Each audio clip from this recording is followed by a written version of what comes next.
Okay, looks like my white mic's working. We're at 7:02. And a half, just about. Let's give this another 30 seconds or so.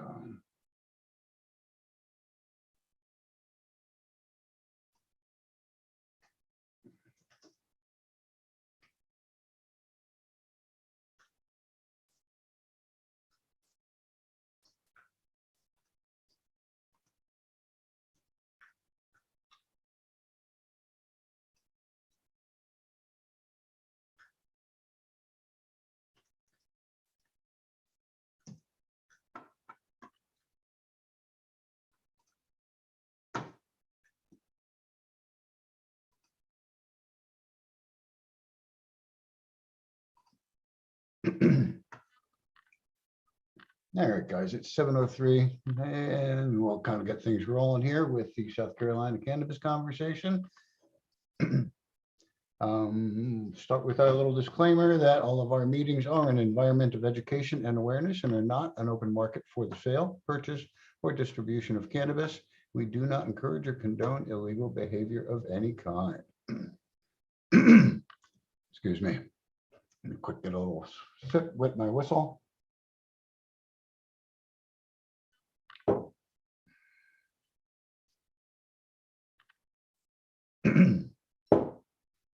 All right. And let me close up our little disclaimer. All right. Well, this is the South Carolina Cannabis Conversation. My name's Scott Weldon, the Executive Director of the South Carolina chapter of the National Organization for the Reform of Marijuana Laws, NORML, as most of us know it. I don't know if anybody got to kind of watch this portion of video the other day, so I am going to drop a link to it here in just a second as soon as I find it.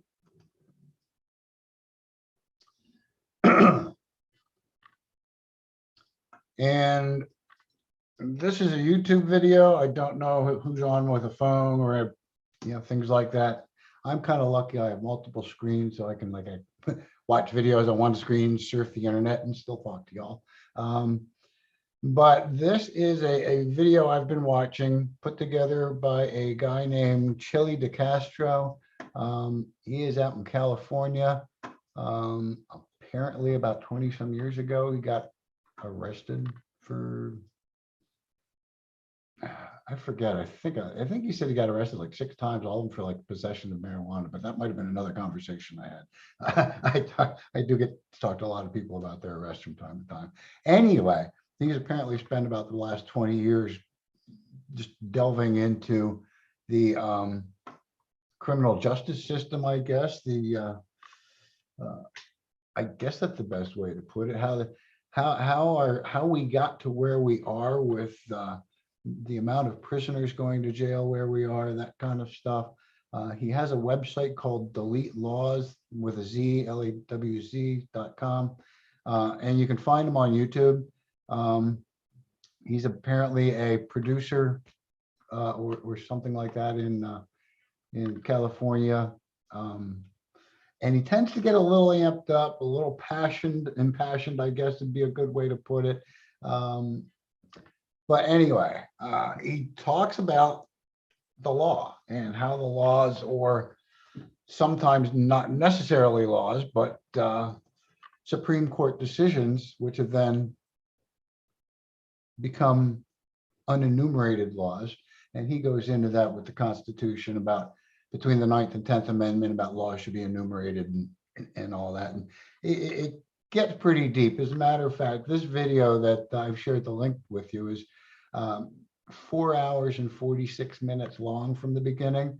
And like I say, if you've watched the 15-minute segment that I suggested before joining, you can see he does get pretty impassioned at certain times. But he makes some good points. And one of the points that he makes a lot is about the Terry versus Ohio law, which in essence puts officer safety above your constitutional rights. And it's an unconstitutional law. And obviously, as most of us know, when laws are applied, they tend to be applied unevenly racially. And he talks about that a little bit, talks about the prison system and how it's grown since basically since the creation of the Controlled Substances Act. And then again, just sort of kept ramping up and ramping up. We're not going to go through a whole lot of that, but he does kind of touch base on a case decided back in 2005, which had it been decided differently, would make marijuana legal. What I'm going to do is I'm going to go ahead and turn on my share screen and share a little bit of this video with you.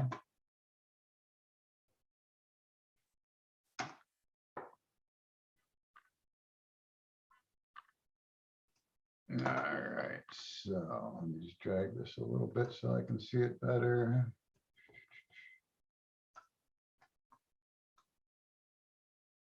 All right, and this starts a couple seconds before where I had, I think, sent the link out like 4 seconds before, but I'm gonna.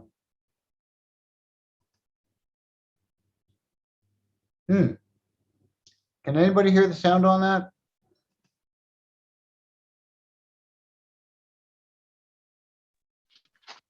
I don't hear anything. Okay, I'm guessing nobody's hearing the sound on that. I don't know how that works with share.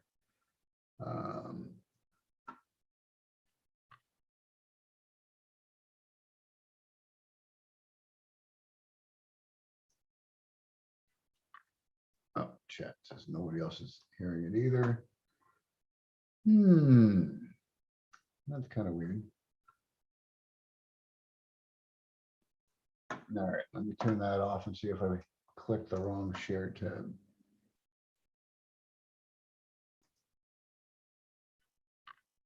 Aha, I missed the checkbox.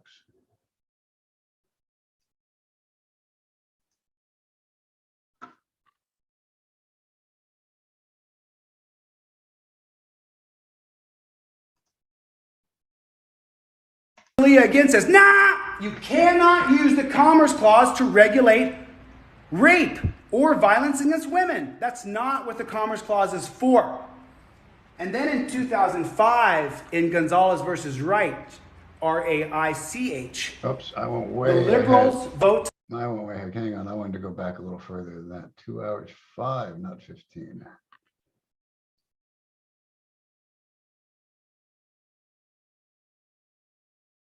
There we go. Congress said, make sure you get rid of Caroline products, and they did. They found Caroline products guilty of violating the Commerce Clause.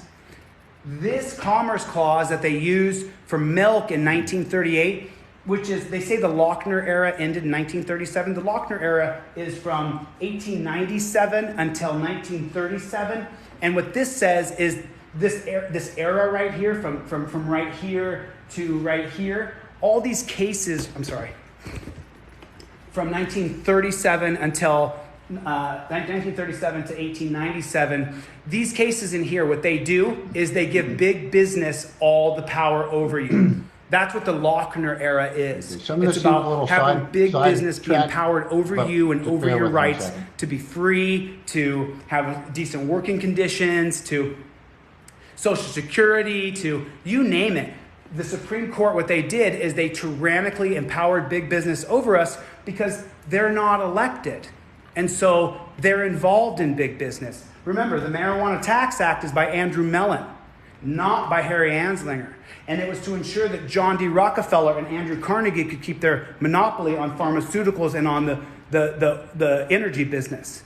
Because Andrew Mellon funded Lamont DuPont and he funded William Randolph Hearst. Newspaper, logging industry, pharmaceutical industry. He was the grand rich guy. That's why it's called the Marijuana Tax Act and not a penal code, because Andrew Mellon was Secretary of the Treasury. So a little caveat there, but. All right, let me kind of turn my share off for a second.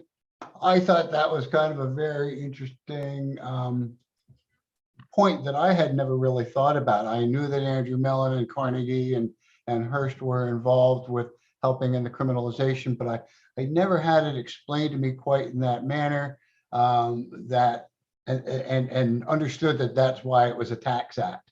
And of course, so many of us, myself included, love to demonize and point fingers at Anslinger. And although Harry was definitely the instigator and I think the driving force initially behind a lot of it, once some of these big business people got a hold of it and found a way to prevent the hemp industry from affecting their paper business, logging, trees, paper, newspaper, and the pharmaceutical industry, where, as many of us know, the cannabis was in the pharmacopoeia up until I believe 1942. It was still in a few years after the 37 Stamp Act, Tax Act. And even then during World War II, they started wanting people to grow hemp again, Hemp for Victory. You can find that video out on YouTube as well. But very interesting point. And again, some of this, what this guy talks about is new to me because I never really tied it to Supreme Court rulings, anything other than, Nixon and presidents, should I say, as we went along. Different presidents, whether it's Reagan wanting to, get going with the Just Say No, and of course Nixon creating the Controlled Substances Act, and basically every single president, they come in, they say, we're going to be hard on crime. And what do? They penalize cannabis consumers more and more and more, and discriminate against them more and more and more. And anyway, I never quite saw that connection. So bear with me. I'm going to go back to that share again. Now I do have the, and before I go back to it, does anybody have any questions or comments about that segment of it, that era, the early 30s, when, or should I say the mid to late 30s, when the Marijuana Stamp Act was imposed? Now I lost my chat window again. Let me go find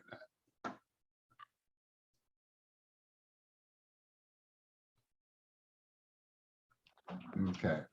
Let me Hi, go back. Scott. Yes. Andrea here. So my understanding, and maybe because I'm a nationalized citizen, so I don't claim to know everything. But my understanding is that there was also this thought of the tobacco companies feeling threatened over the legalization of marijuana, because they want that was my understanding, was part of it as well. I'm not sure about back in that era of the 30s. I think more recently, of course, obviously, the past 20 years or so, if not more, where the tobacco industries have seen the potential of losing customers over people switching to smoking cannabis. There's been rumors for many, many years. I think even going back to when I was a teenager now, that's pretty far back. I wish I had an echo chamber to say that, pretty far back. But back into the 70s and stuff like that, where I heard stories of Marlboro actually, packaging in marijuana cigarettes and having them produced and stored and all ready to sell them. And I believe it was all, farce, but and that's, to be quite honest with you, that's also a consideration with many people, many advocates that are working toward legalization in their states, is they want to legalize in their state, but they want to be able to legalize in their state in a way that's not going to let big tobacco and big business come in and muscle their way in and take the couple of, licenses or whatever and basically monopolize the system. Oh, I don't know if we got a little weak connection there, but, all right. But that was my answer to that. So let me go back just a little bit on to the next bit here. And I'm going to try and do this without skipping much. I apologize, but he does rant a little bit, but I think in the end, it'll all come together. So the Lochner era right here from 1897 until 1937, what that does is it gives big business all the power over you. You can't really fight big business because the Supreme Court will rule against you. Look it up. So I kind of lost my thought for a second. So where were we? We were talking Scalia. about. Okay, Anthony Scalia. I'm so sorry. Anthony Scalia is the biggest fraud you've ever met. He's the worst. I remember the day he died. I've seen every interview he ever did. I've watched every single interview he has on YouTube. I've read a lot of his Supreme Court rulings. What a fraud. You just don't know it because you don't read the Supreme Court cases. You celebrate Scalia because he defends gun rights, but let's talk about that. Caroline Products makes it so that Congress can use and write laws using the Commerce Clause. And that's what they do to ensure the monopoly on milk. That's what they do. And they ruin Caroline Products to do it because it's all a fraud, it's all garbage, because the Supreme Court's not elected. So, now, let's fast forward. We're going to fast forward to the year 1995, right there. Now, I don't have the case up here. In 95, a kid named Lopez, called Lopez versus United States, he goes. Now, I'm going to comment here real quick. If you can see this line here right behind him, this is the prison population in the United States and as it grows along that wall since the early 1800s, I believe. Goes to school with a gun to sell it in 1995, and the case goes to the Supreme Court because Congress says, you know, if you use a gun to go to school, then that's commerce. He went to school to sell the gun, so we're going to regulate guns using the Commerce Clause, and we're going to ban any gun within this particular school zone. Well, Anthony Scalia, he's an originalist. He says he's an originalist, and this is how you're going to know he's a fraud. He says, I'm an originalist. These are the three cases right here. Scalia says, I'm an originalist. I believe in the original documentation of the Constitution. That's your Constitution of how you see the law. It's called natural law. Scalia's a natural law guy. I'm a natural law guy. So Scalia and I don't align. Why? Because he's a fraud and I'm not. Scalia is an absolute fraud. So he says he's a natural law guy, an originalist from the Constitution. So in Lopez versus United States in 1995, Congress has passed a law that said you can use the Commerce Clause to regulate guns. The president has signed off on that law. And the Supreme Court, Scalia, he says, no, you can't. And he wins. He wins 5-4. It's 5-4. It's a 5-4 decision that Congress cannot write or use the Commerce Clause to create laws because those laws are not enumerated. All laws the federal government has are enumerated in the 10th Amendment. And if they're not written down, then they do not exist and you do not have them. It reverts back to the 9th Amendment saying that the people hold all power that is not enumerated. That the people have unwritten rights that are not listed here. 9th and 10th Amendment, you have to know what they are. You have to know. Because Scalia is all about enumerated laws only. If it's not enumerated, Congress can't use some wafy law from Caroline Products for the Commerce Clause to create laws. The president signs them and the Supreme Court says no. Which is correct. I agree with Scalia. You cannot create laws using the Commerce Clause because it's not constitutional. We'll get back around to the marijuana 10th Amendment a says little laws bit, are folks. enumerated. Stay with me here. This is just making up willy-nilly crap for whoever's giving you the most money, who's paying for your campaign. Again, It's in the the year Supreme Court. 2000, in a case called Morrison versus United States, Scalia, the Violence Against Women Act, is taken all the way to the Supreme Court in Morrison in the year 2000.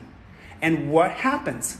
Scalia, again, with Kennedy and Scalia. I wonder if I can zoom in on this. Let me see if I can. Let me see if I can zoom in on this. I want you guys to see this. I can't find that piece of paper. It's here somewhere.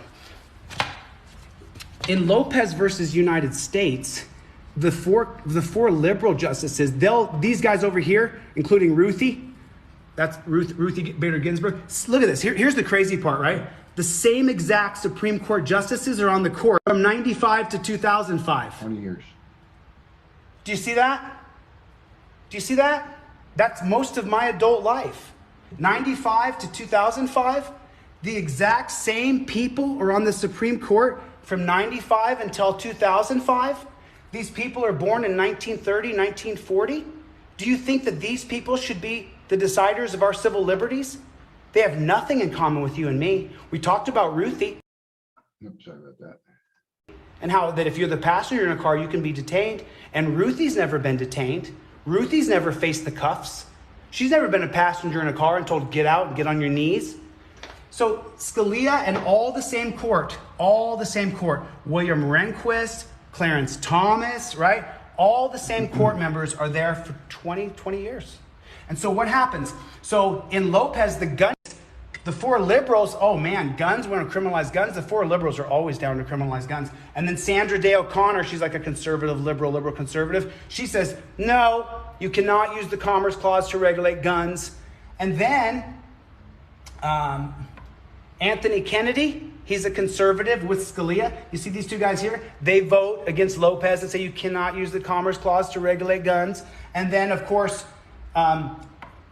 Clarence Thomas is consistent, and so is Rehnquist. You know, Berger's the worst Supreme Court justice I've ever read. He's disgusting. I actually gained a little bit of respect for reading Rehnquist because even though I don't agree with some of his rulings, always consistent, meaning he has a constitution that he believes in, and he doesn't ever break it, which is what a constitution is.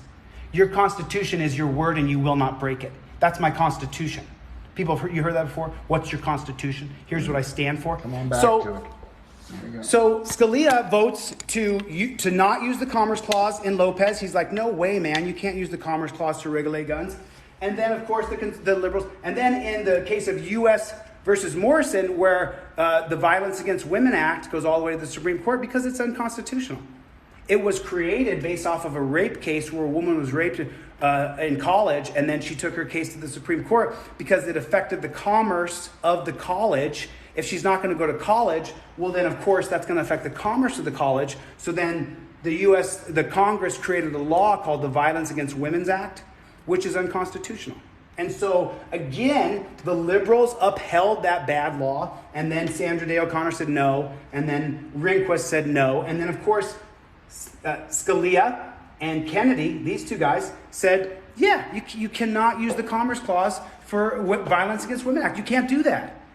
Because if you're an originalist, if you are for the original Constitution and you are a natural law guy like me, Scalia and I have the same point of view. Almost there, folks. We do. Almost there. I'm an originalist, and I believe that the laws of the federal government are enumerated. That's the only laws they have. And the rest can be stripped away. That's why the name of my website is Delete Laws. Delete Laws with a Z, where you can go buy a wall graphic or an ebook to support this, and I appreciate that. But now let's talk about where Scalia has no constitution, where he's a total fraud. And matter of fact, Sandra Day O'Connor even calls him a fraud. Sandra Day O'Connor calls Scalia a fraud. Now this is Sandra Day O'Connor, she's no peach herself. Or what? Okay, so now, what has Scalia done twice? Scalia in 1995 in U.S. versus Lopez says, nah, you cannot use the Commerce Clause to regulate guns in America, right? And then in 2000, Scalia again says, nah, you cannot use the Commerce Clause to regulate rape or violence against women. That's not what the Commerce Clause is for. And then in 2005, in Gonzalez versus Wright, R-A-I-C-H, the liberals vote to uphold the Commerce Clause. Sandra Day O'Connor does the same thing. William Rehnquist and Clarence Thomas, they vote no, you can't use the Commerce Clause to regulate marijuana. And then Scalia and Kennedy flip sides because the case is about homegrown marijuana. Scalia and Kennedy now want to use the Commerce Clause to create laws. Well, the liberals vote for it. Ruth Bader Ginsburg votes to criminalize marijuana using the Commerce Clause. Her three counterpart liberals vote to use the Commerce Clause to criminalize marijuana. Sandra Day O'Connor, William Rehnquist, and Clarence Thomas keep their constitution. And they say we will not use the Commerce Clause. It is not a law. Kennedy and Scalia switch sides and vote to use the Commerce Clause to keep marijuana illegal. If you know anything about the law, you're an originalist or you're a natural law guy, your constitution does not change because it's marijuana. Your constitution does not change because it's marijuana. You have a way you see the world. You see the world like this or you do not. It is X or it is O. You cannot say X on one case and O on the other. Scalia is a giant fraud. He's a fraud. And the reason why all these people are in prison right now is because of Scalia, because he broke his own constitution. If Scalia had just simply kept his own frickin' constitution, if he'd kept his own constitution, if he'd said you cannot use the Commerce Clause for marijuana, if Kennedy had kept his constitution and said you cannot use the Commerce Clause for marijuana, marijuana today would not be criminalized. It would be legal today. But because Scalia is a fraud, it's illegal.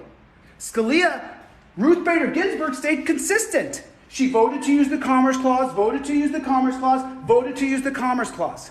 She stayed consistent. She was a consistent authoritarian failure. All right, I'm going to break here for just a second. I think there are a few more minutes at the end here where he talks a little bit about the LaGuardia report. But I want to turn off the share for a few moments.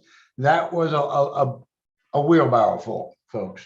And like I mentioned earlier, he definitely gets impassioned as he goes through this. And as I mentioned before, this is a 4 hour and 46 minute long video. I'm probably at about hour 3, actually. I'm watching it in little bits and bites. Basically, this guy's big thing is overturning the case Terry v. Ohio, which in essence puts law enforcement safety over citizen rights, over your constitutional rights, giving them the ability to like drag you out of the car and tell you to get on your knees or sit on the curb or all that kind of stuff. So that's part of why I started watching this guy and his videos. But as I was watching this one, and it really kind of hits on the marijuana laws in that segment there, I thought it was something that we could kind of share. It's something I never knew about, that 2005 case. I thought I had it written. Gonzalez versus Reich. Pretty interesting. We could have had legal marijuana in the United States if a Supreme Court judge would have ruled consistently with his previous rulings on that particular case. One of the things that I like to talk about from time to time when I'm advocating or talking about the history of marijuana, I don't think a lot of people realize or remember Professor Timothy Leary's involvement back in the late 1960s. I believe it was somewhere in the mid 60s where he got arrested for marijuana possession, and he took it all the way to the Supreme Court, fighting the 1937 Stamp Act. And in 1968, he actually heard his case and found that the Marijuana Stamp Act was unconstitutional, making marijuana basically legal in 1968 and sending the Nixon administration just into scramble mode on how to keep it criminalized, keep drugs criminalized. And developing again the Controlled Substances Act and the DEA and all that. So a little bit of history. I mean, the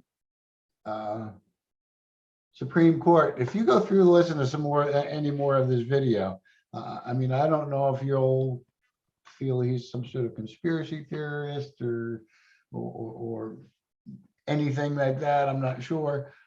He does, like I say, go off with some passion.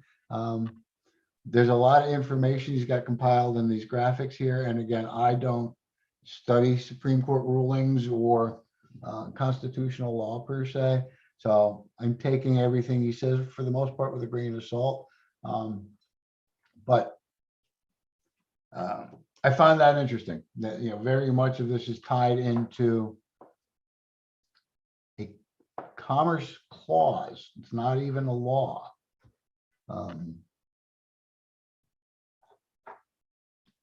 And I would think, if somebody would try and take or if, I don't know if anybody's tried to take a, marijuana possession case to the Supreme Court since Leary has, or if they've had,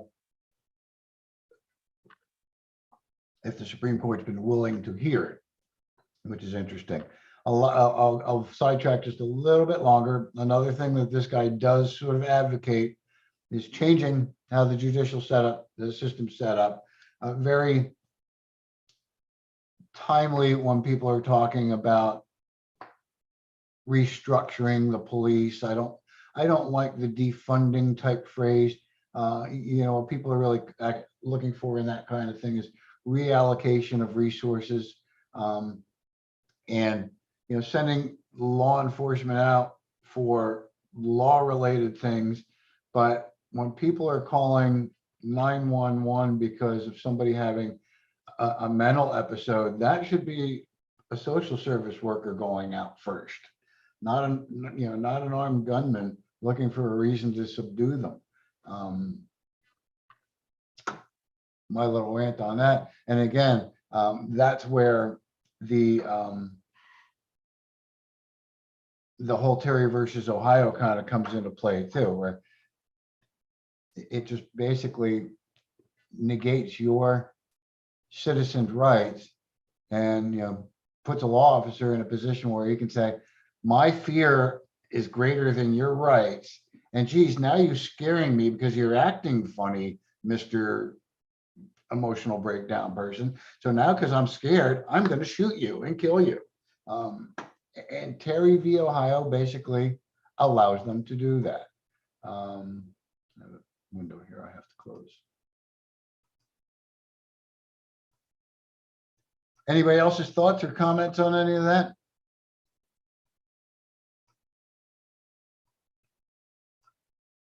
I am going to take a few more minutes then. I think there's about 3 minutes or so where, again, he's a little emotional at this point, but he talks a little bit about the LaGuardia report, which came out actually in 1944. He mentions 1940, but let's go ahead and listen to the last couple of minutes on this.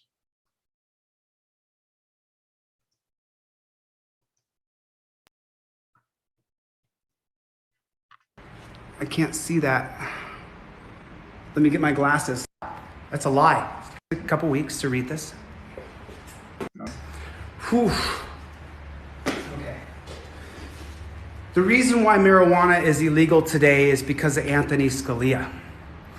If Scalia had kept his constitution, if he had kept the constitution that he believes in, that the United States government cannot use the Commerce Clause to create laws that are not enumerated, then we wouldn't have the number one crime in America be marijuana. It wouldn't be the number one crime in marijuana because the LaGuardia report comes out. This is the LaGuardia report. LaGuardia report comes out and it says that marijuana doesn't have any significant character changes. That it affects your personality zero. Because I've read this document, it's not an easy read. It takes a couple weeks to read this. I dropped the link. But because I've read this, I often will get a phone call from a friend and he'll say, this is recent. This is a real conversation. My buddy called me last week and he said, hey, Chili, I'm gonna stop smoking weed for a while. I gotta clean myself out. I gotta straighten myself out, he said to me. And I said to him, I just read this LaGuardia report that came out in 1940. And what it says in the LaGuardia report is that marijuana does not cause the psychosis that you're going through, brother. The things you're going through right now are not caused by marijuana. And he said, no, no. And he sent me all these memes, my body, my choice. I'm free. I'm not going to smoke any weed. And I said, great, don't smoke any weed. But the LaGuardia report shows you that almost everything you've ever learned about marijuana is a lie. You know how you go on jobs and they got to blood test you to make sure you're not smoking pot because you could cause an accident? That's a lie. That's a lie. That's a lie. That's a lie. It doesn't affect your motor skills like alcohol does. They attach that to marijuana. It's just not true. This is 80-year-old information, the LaGuardia report. The LaGuardia report. You should read it. You should read it. I think I should take this time right now. Listen, if you haven't gone online and bought an ebook.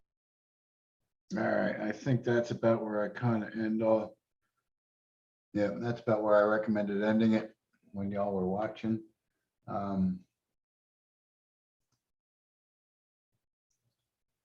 Okay, let me just double check. That link for the LaGuardia report's out there. I'll be working my way through that one. I think that is 77 pages according to my PDF here. So, excuse me. And again, this is 1944 when they're talking about the LaGuardia report, and a lot of research has really been done in the past 20 years. And yet, darn near 80 years ago, 77 years ago, when this came out, when this was published, they already knew a lot of what research is talking about today, what the DEA is preventing research from doing in the US. So they're doing it in Canada and Israel and other places around the world. And I just find it sad that we haven't gotten to a point where the Supreme Court has either ruled on it. I can't deny some of Chili DeCastro's comments about the Supreme Court being an unelected body and in essence creating laws out of thin air that affect all of us. And if you want to take some time and watch a little bit more of that video, a little bit earlier, he goes on about how a lot of racism is attached to those findings. A lot of those cases were, Mims versus Pennsylvania. It was, a black man in the car. Gonzalez versus Reich. It was a Hispanic man, but again, a minority. A lot of those deciding cases are cases brought by minorities, and when they find against them, they find against all of us. Again, in Terry versus Ohio, that was, I forget what year that was, 64, 65, 1964, 65, where a law enforcement officer claimed to be suspicious of someone, not of any specific crime. Now, and the way the Constitution is, they have to be suspicious that you're either committing a crime, have just committed a crime, or are in the process of committing a crime. And Terry v. Ohio kind of leaves away the crime element and just lets them be soothsayers and see into the future and just suspect you, generically suspect you. When you look at Terry v. Ohio and you listen to what little testimony I've listened to or read about it, it's a white cop who's been on the job for, I think, near 40 years. So started like during alcohol prohibition, or that was in his early career, carried a lot of that same mentality through all the years with him. Sees a couple of black guys on the street and is suspicious of them. Not for anything specifically, just suspicious. So, and the Supreme Court goes, oh, okay, yeah. Looking at it a little bit, if you like, like I said, something that I've been recently brought to my attention, probably within the past month. So part of why I'm sharing it is because I've found myself rather intrigued by the whole concept. I've heard of Terry v. Ohio quite a while back, and I've heard of that. I want to kind of find my other screen here real quick. I heard of that primarily because I have this habit, or I call it actually a bit of an addiction of watching First Amendment, sometimes through Second Amendment, but primarily First Amendment audits on YouTube.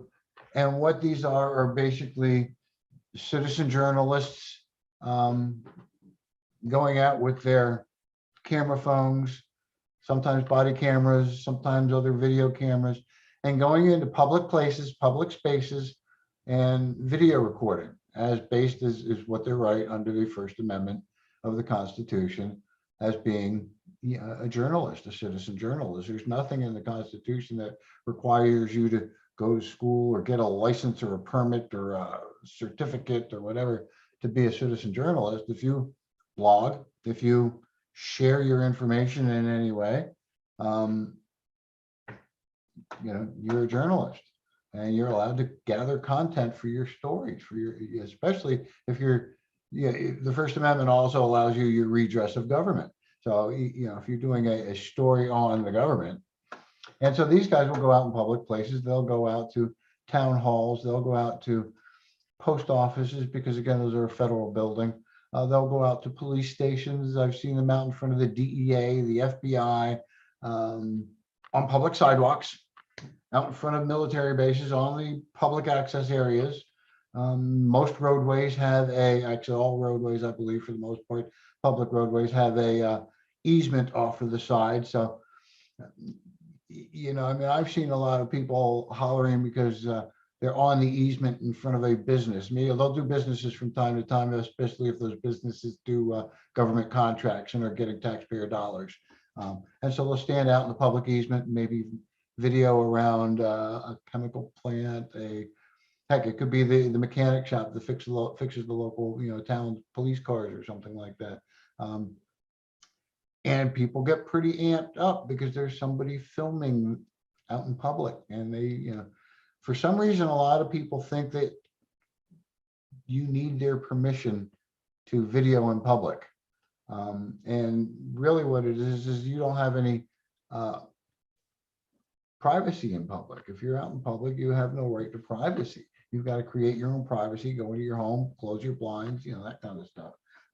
So that's where I ended up learning about the deletelaws.com site and Chile de Castro. And I love the way when I was watching some of his stuff that it tied right into my advocacy for cannabis. And because I believe the fight for cannabis is, again, a constitutional law fight in the long run. Very much, and I see it in different formulas here out there. The my body, my right kind of thing, whether it's women's rights, which, I agree with it, their body, their right. I disagree with it when it's the anti-maskers or the anti-vaxxers necessarily, but, especially the anti-maskers, if you're going to be out in public and you could potentially endanger somebody, try and be a good citizen. There's not only rights in this country, but we have responsibilities that come with those rights, or at least I believe we should have responsibilities that come with those rights. But again, it's my body, my rights. So if somebody has the choice to take the vaccine or not take the vaccine, I agree with that. They have the right to maybe make that choice. But then again, with marijuana, many people use that as a medication. It should be their right, their body, their choice to consume it in any manner they wish, whether it's as the medical bills that are proposed here in South Carolina, strictly extracts, or if they have an opportunity to be able to get flower and smoke it, or even to get flower and make their own extracts type thing. Again, it's that civil rights, civil liberties aspect of it that I believe my main focus is and drive is quite often. So that's the long story about how I ended up starting to watch the First Amendment audits and found the delete laws site. I definitely agree with the need to overturn some of those. You overturn Terry versus Ohio, basically. I think you overturn Mim versus Ohio, Mim versus Pennsylvania, which is the law where they can force you out of a car if you've been pulled over. There's another one in this video that he talks about, and I don't remember it necessarily, but there's another Supreme Court finding that requires you as a passenger to identify, get out of the car, all that kind of stuff, even though you've broken no law. And I mean, if you've broken no law, the police should have no domain over you, should have no power over you. But because of these court findings, Supreme Court findings stating that, well, officer safety is more important than your rights. And then you start watching some of these police videos and who they're forcing out of vehicles and who they're pulling over disproportionately. It's just the Supreme Court supporting institutional racism. Wholeheartedly believe that. Some of y'all may see it differently, but that's kind of my input on that. Now, the link that I sent you does start a little earlier. If for any reason you do have a desire to either scroll back to the beginning or watch it from this point forward, you're welcome to. Another thing I might point out is because this is such a very long video, you stop watching it and maybe click over to their YouTube channel, Delete Laws over on YouTube. And they've got smaller snippets about what they're about on the Terry versus Ohio. Matter of fact, there's an interesting clip about the Pop Brothers at Law being in a segment of, I believe it's a promo for, they've made or making a documentary. Terry v. Ohio kind of documentary. I believe I saw it on the video somewhere. He's trying to get like a Netflix deal or something like that too, because I can't find it. I don't think it's been published or let out to the public anywhere. Excuse me very much. But anyway, any comments, questions, or thoughts on the video or the Supreme Court's involvement in marijuana law to this point? I mean, I found it rather interesting that, again, there are different laws, because when Timothy Leary took it to court in the 60s, it was the Marijuana Tax Act, where when this other case, Gonzalez versus Reich, went to the Supreme Court, it was about growing cannabis.